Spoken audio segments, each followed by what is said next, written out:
தேர்தல் காலத்தில் ஸ்டாரும் சொல்லும் நிகழ்ச்சிக்கு உங்களை வரவேற்பது நான் பாலாஜி. இன்னைக்கு நம்ம கல ஆய்வை மேற்கொள்ள இருக்கும் சட்டமன்ற தொகுதி திருச்செங்கோடு.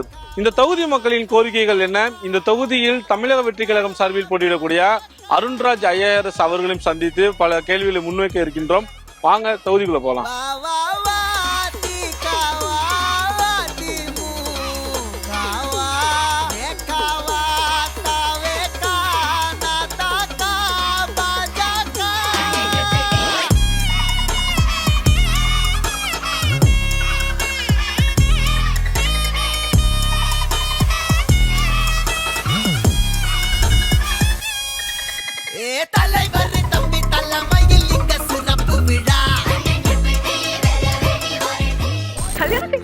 தமிழ் மேட்ரிமோனிக்கு தேங்க்ஸ் சொல்லணும்.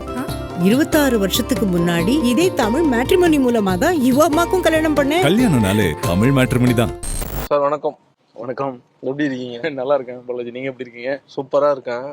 இந்த காஸ்டியூம், இந்த கலர் வேஷ்டி என்ன சொன்னாங்க வீட்டுல இப்ப பாக்கும்போது? அவங்களுக்கு ஒரு வித்தியாசமா தான் இருந்தது ஃபர்ஸ்ட் இனிஷியலா, அப்புறம் போக போக பழகிடுச்சு. எனக்கு இது நல்லா இருக்கு. மக்கள் இந்த புது ஒரு அடையாளம், ஏன்னா ஒரு நம்ம அதிகாரி ஆஃபீஸர்னு இருக்க அந்த இந்த டிரான்ஸ்ஃபார்மேஷன் வரணும் அப்படிங்கிறதுனால எனக்கு ஃபர்ஸ்ட் போட்டேன். அப்புறம் எனக்கும் பிடிச்சிருச்சு, மக்களுக்கும் பிடிச்சிருக்கு, நிர்வாகிகளுக்கும் பிடிச்சிருக்கு. அண்ணா இதுவே போடுங்க அப்படின்னாங்க. சரி, நானும் கண்டிப்பாக பண்ணிட்டு இருக்கேன். உங்க தலைவர் எப்போ இந்த மாதிரி காஸ்டியூம்ல வெளில வருவாரு?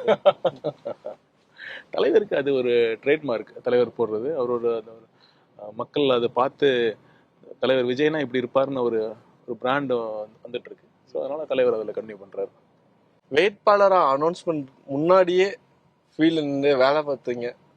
இப்போ ஒரு வேட்பாளரா ஃபீல்டு ஒர்க் பண்ணிட்டு இருக்கீங்க. களம் எப்படி இருக்கு?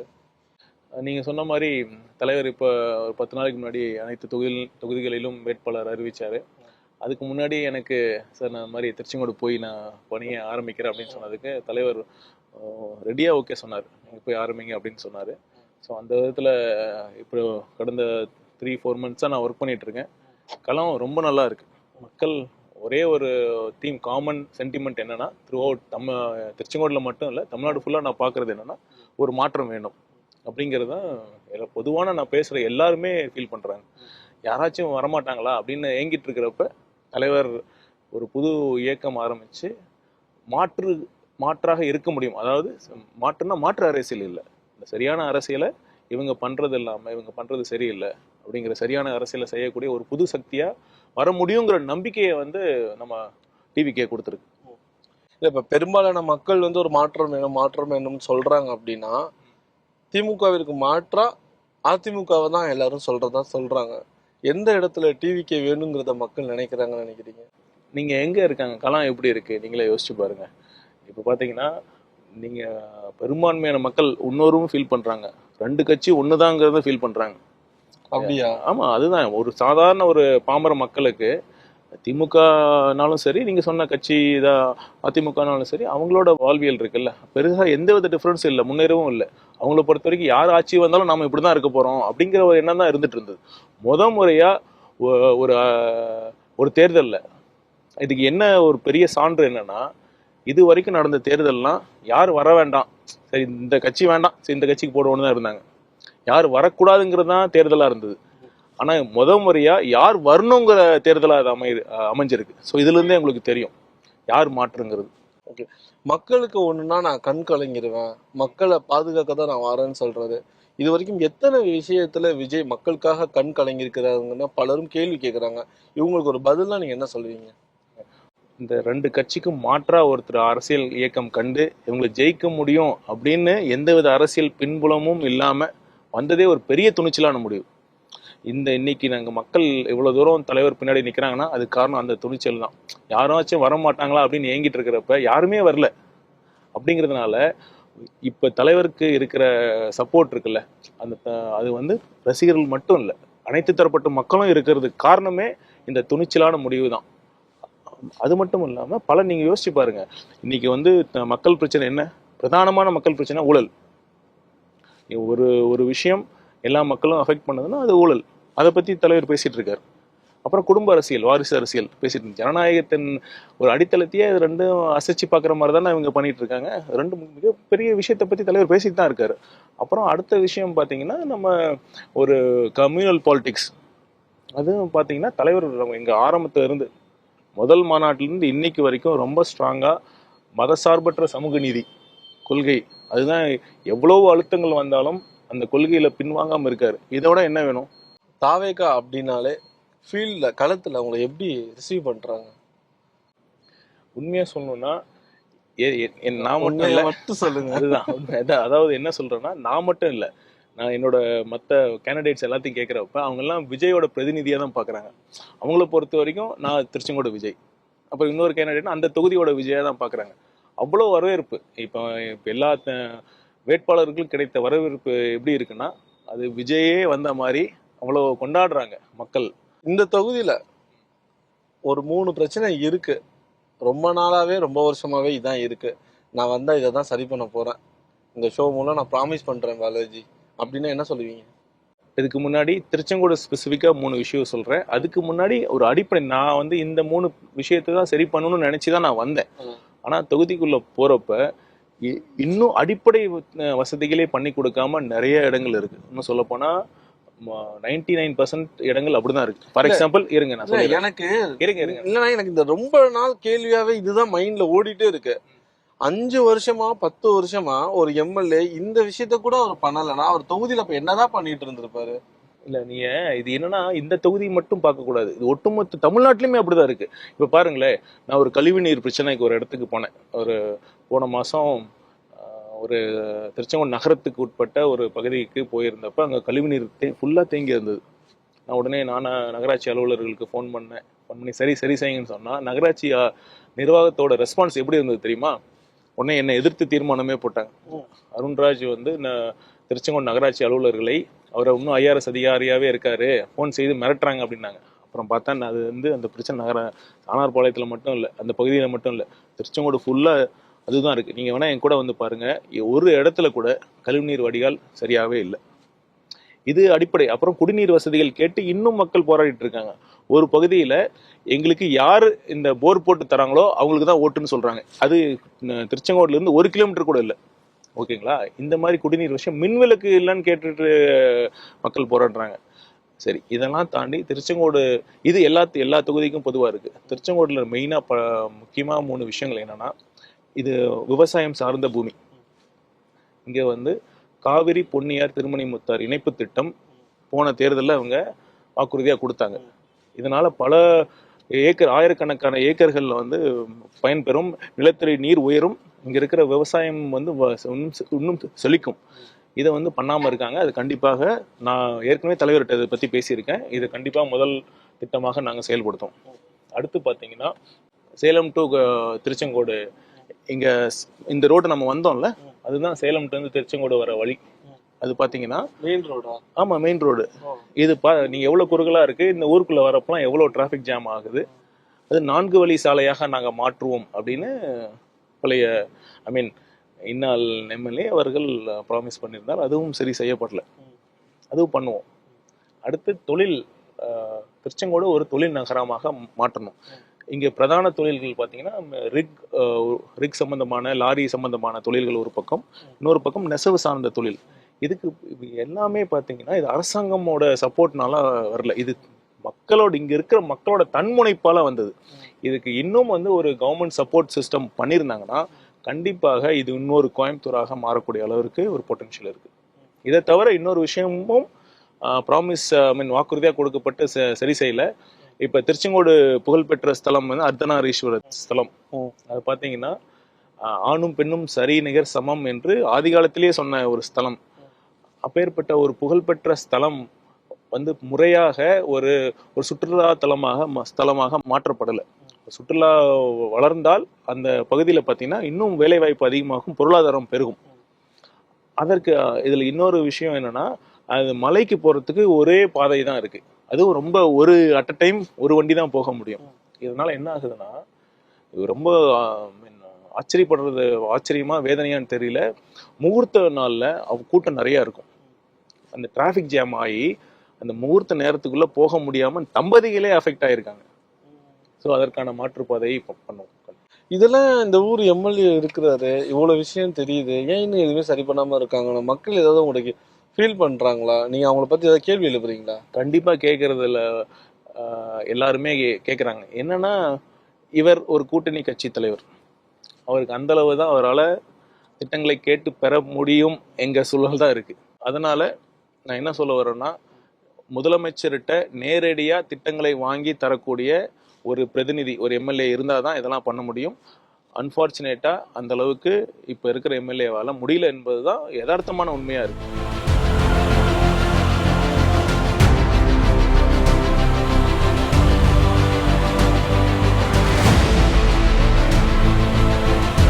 இப்போ சின்னத்தை போய் மக்கள்கிட்ட கொண்டு போய் சேர்க்குறீங்களா? மற்ற சின்னங்களை கம்பேர் பண்ணும்போது இந்த சின்னம் உங்களுக்கு எந்த மாதிரியான ஒரு டாஸ்கா இருக்கு? அதாவது எந்த சின்னம் வரும்னு நிறைய பேர் எதிர்பார்த்துட்டு இருந்தாங்க, இந்த சின்னமா அந்த சின்னமான்ட்டு. எந்த சின்னம் கிடைச்சிருந்தாலுமே தலைவர் அதை எப்போ அறிவிக்கிறாரோ அடுத்த 5வது நிமிஷம் உலகம் ஃபுல்லா போகக்கூடிய ஆற்றல் நம்ம தலைவருக்கு இருக்கு. இருந்தாலும் ஒரு மிக பிரபலமான, அதாவது எளிதில் மக்களை சென்றடையக்கூடிய, சிறுவர் முதல் முதியவர் வரை எளிதில் அடையாளப்படுத்தக்கூடிய ஒரு சிம்பிளா, ஒரு சின்னமா நமக்கு விசில் சின்னம் அமைஞ்சிருக்கு. அதனால ரொம்ப அந்த சின்னம் நாங்க போறப்பையும் பிரபலப்படுத்த ரொம்ப ஈஸியா இருக்கு. சரி கூட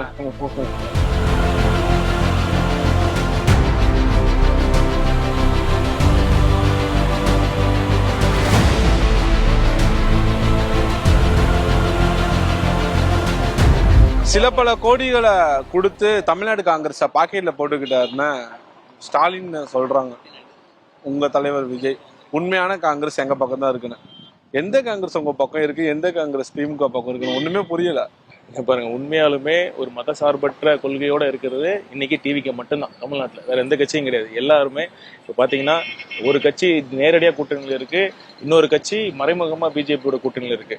ரெண்டு பேர்த்துக்கும் இல்லாம பிஜேபியை கொள்கை ரீதியாக எதிர்க்கிற ஒரு துணிச்சல், ஒரு வலிமை தமிழ்நாட்டில் இன்னைக்கு டிவிகேக்கு மட்டும்தான் இருக்கு. இதனால தான் காங்கிரஸோட தொண்டர்கள் டிவிகே பக்கம் தான் இருக்காங்க.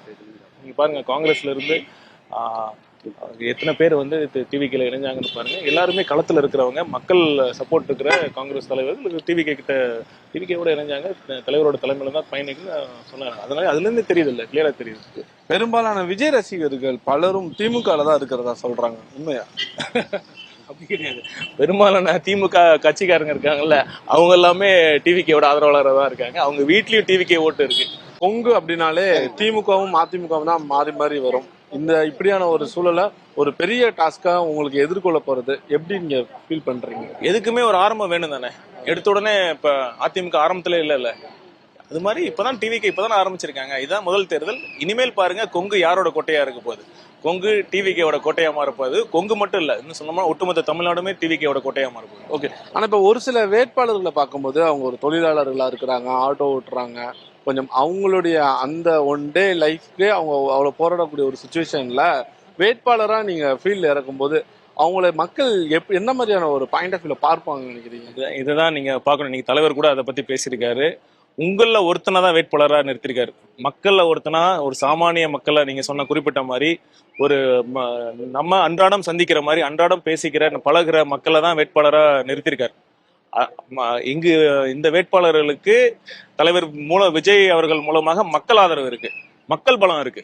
மற்ற கட்சி வேட்பாளர்கள் நீங்க சொல்ற மாதிரி இப்ப பணம் இருக்கலாம், வசதி இருக்கலாம், ஆள் பலம் இருக்கலாம், ஆனா அவங்களுக்கு மக்கள் பலம் இல்ல, மக்கள் செல்வாக்கள். இதுதான் வித்தியாசம். இந்த மக்கள்லாம் உங்களுக்கு எதுக்காக ஓட்டு போடணும்னு நினைக்கிறீங்க? உண்மையில் நான் தான் ஏற்கனவே சொன்ன மாதிரி அவங்க 2 கட்சிக்கு ஓட்டு போட்டு அவங்க வெறுத்துட்டாங்க. அவங்க பாருங்க, இன்னும் அடிப்படை வசதிகள் பூர்த்தி செய்யாம தான் இருக்கு. அவங்களுக்கு ஒரு மாற்றம் வேணும்னு எதிர்பார்க்கறாங்க, உண்மையை எதிர்பார்க்கறாங்க. ஆக்சுவலா அவங்க சொல்றது, அவங்களோட எண்ணப்படி நான் அவங்களோட பேசி பழகிறதுல இவ்வளவு நாட்கள் மக்கள்கிட்ட பிரச்சாரம் போறேன், அவங்கள பேசுறதுனால என்ன எனக்கு தெரியுதுன்னா, அவங்கள பொறுத்த வரைக்கும் 2 கட்சிக்கும் வித்தியாசமே கிடையாது. எந்த கட்சி வந்தாலும் அதே ஊழல், அதே ஒரு அப்ரூவல் வாங்க போனா அதே பணம் தான் கேட்கறாங்க. அதுவும் அந்த அடிப்படை வசதிகள் எந்த கட்சியில போனாலுமே அந்த எம்எல்ஏ அதே பதில் தான் வருது.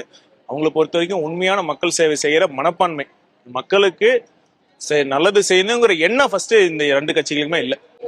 சினிமால மட்டுமே பார்த்த விஜய மக்கள் ஒரு ஃபீல்ட்ல பாக்குறாங்களா, பார்த்துட்டு அப்படியே போயிடுறாங்களா, அதுக்கப்புறம் என்ன சொல்றாங்க? நீங்க இது எப்படின்னா கூட்டம் கூடுறதெல்லாம் ஓட்டா மாறுமான்னு தானே கேக்குறீங்க. இது இங்க நல்லா புரிஞ்சுக்கிங்க. கூட்டம் ரெண்டு வகை. ஒண்ணு கூட்டப்பட்ட கூட்டம், இன்னொன்னு தானா கூடுற கூட்டம். நீங்க கூட்டப்பட்ட கூட்டம் இருக்குல்ல, மற்ற கட்சி தலைவர்கள்லாம் வராங்கல்ல, இப்ப நீ மற்ற கட்சியோட சிஎம் வேட்பாளர்கள்லாம் அவங்க எல்லாருக்குமே 500 ரூபா அப்புறம் பிரியாணி இது இல்லாம வரமாட்டாங்க. அந்த கூட்டத்தை பார்த்து நீங்க கேட்கலாம். கண்டிப்பா இவங்க எல்லாம் பாத்தீங்கன்னா ஏதோ பறி கொடுத்த மாதிரி உட்காந்துருப்பாங்க கூட்டத்துல.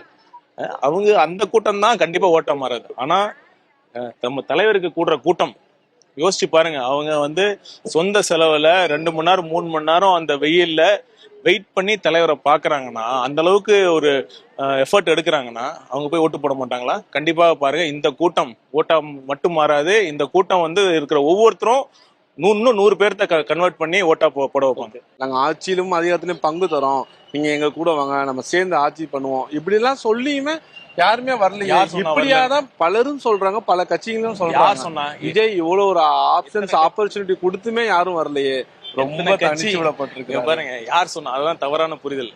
அதாவது எத்தனையோ கட்சிகள் நம்ம கூட சேரணும்னு எவ்வளவோ முயற்சி பண்ணாங்க. ஆனா சமரசம் இல்லாமல் இருக்கணும். நம்ம கொள்கையிலும் சரி, நம்ம ஆட்சிக்கு வந்தாலும் நம்மளோட அட்மினிஸ்ட்ரேஷன்லயும் சரி சமரசம் இருக்கக்கூடாது. ஒரு ஊழல் இல்லாத நிர்வாகம் கொடுக்கணும். கொள்கையில நம்ம சமரசம் இருக்கக்கூடாதுங்கிற காரணத்தினால தனியா இருந்தா தான் அதை பண்ண முடியும். அதனாலதான் தனியா நாங்க முதல் தேர்தலில் கண்டிப்பா நாங்கள் தனியா நின்று தனியா ஆட்சி அமைக்க முடியும் அப்படிங்கிற நம்பிக்கை எங்க இருக்கு, மக்கள் ஆதரவும் இருக்கு. இந்த தேர்தல் அண்ணாமலை போட்டி போடாததை நீங்க எப்படி பாக்குறீங்க? அது அந்த கட்சியோட முடிவு.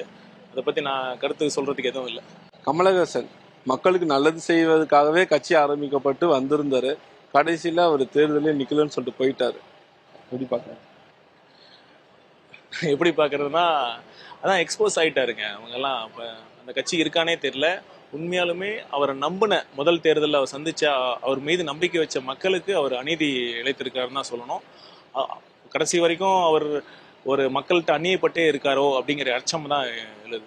ஓகே, நீங்க போற இடத்துலலாம் விஜய் தாண்டி இந்த கட்சியை பத்தி மக்கள் என்ன சொல்றாங்க? மக்கள் இந்த விஜய் தமிழக வெற்றி கழகத்தை ஒரு மாற்றத்திற்கான ஒரு இயக்கமா, ஒரு மூவ்மெண்டா பாக்குறாங்க.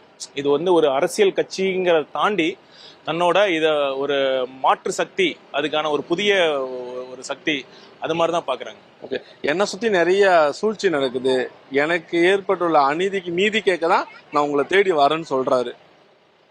அவருக்கு ஒரு விஷயம் நடந்தனால மட்டுமே தான் மக்களை சந்திக்கிறதுக்காக வராரா? அப்படிலாம் இல்லையே. இங்க பாருங்க, அதாவது மக்களை சந்திக்க போறப்பதான் எதுக்காக போனார்? அவர் சொந்த வேலைக்கா போனாரு? கரூருக்கு அவர் சொந்த வேலைக்கா போனாரு?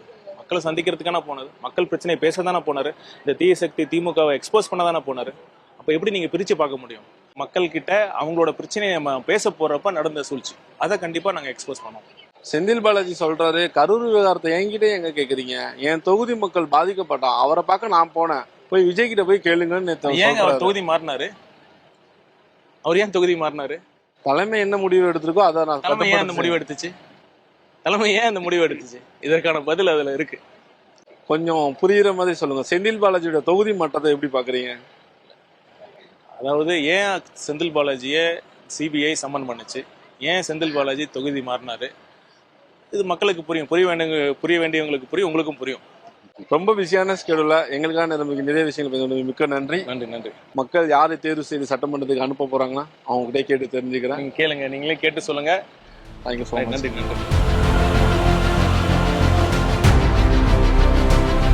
தொகுதி எம்எல்ஏனுடைய செயல்பாடுலாம் எப்படி இருக்கு? எல்லாம் மாமூல் பிரகாரம் இருக்குங்க, ஒன்றும் பிரச்சனை எல்லாம் இல்லை. இப்போ புதுசா விஜய் வந்திருக்கிறாரு, தேர்தல் எப்படி இருக்கும்? அதோட கொஞ்சம் சிறப்பாக இருக்குன்னு நினைக்கிறோம். இந்த தொகுதிக்கு வேற என்னென்ன வசதிகள் வேணும்? சாலை, தண்ணீர் வசதிலாம் இருக்கா?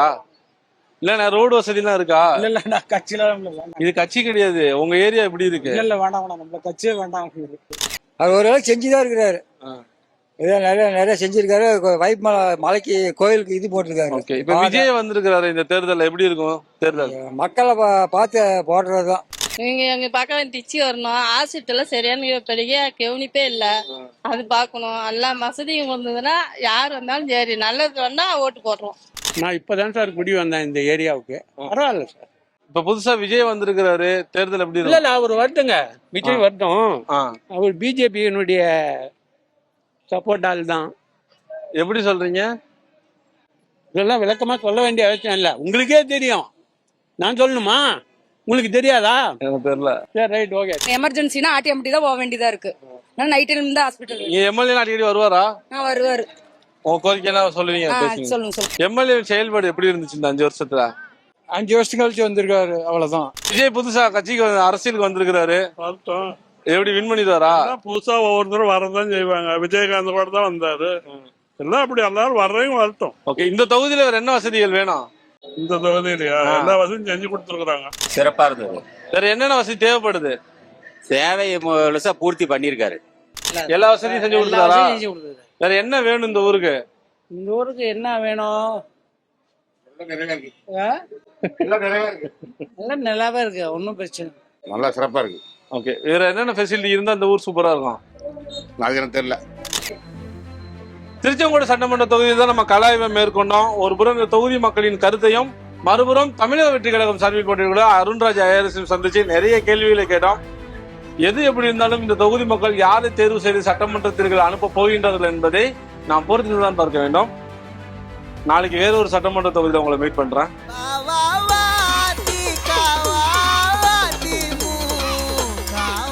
கல்யாணம் ஃபிக்ஸ் ஆயிடுச்சா? தமிழ் மேட்ரிமோனிக்கு தேங்க்ஸ் சொல்லணும். 26 வருஷத்துக்கு முன்னாடி இதே தமிழ் மேட்ரிமோனி மூலமா தான் இவ அம்மாக்கும் கல்யாணம் பண்ணேன். கல்யாணம்னாலே தமிழ் மேட்ரிமோனி தான்.